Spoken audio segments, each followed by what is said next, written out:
Hello all movie lovers.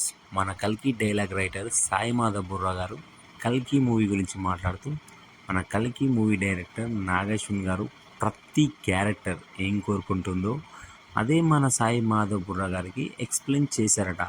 ముఖ్యంగా అమితాబ్ బచ్చన్ గారికి, కమల్ హాసన్ గారికి డైలాగ్ రాసే అవకాశం ఫస్ట్ టైం వచ్చింది. అలా వాళ్ళిద్దరూ నోటి వెంట ఆయన డైలాగ్స్ వింటూ ఉంటే మన సాయి మాధవ్ బుర్రా గారికి గూస్ బంప్స్ వచ్చాయట.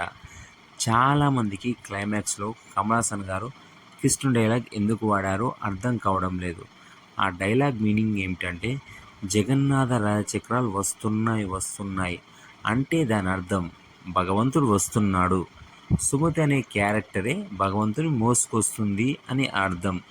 జగన్నాథ రథచక్రాలు వస్తున్నాయి, నేను వెళ్ళి ఆ రథచక్రాల్ని ఆపేస్తా, భూకంపం పుట్టిస్తా, భూమార్గం పాటిస్తా అని చెప్పారు. మరిన్ని మూవీ అప్డేట్ కోసం మన ఛానల్ని సబ్స్క్రైబ్ చేయండి. Thank you all.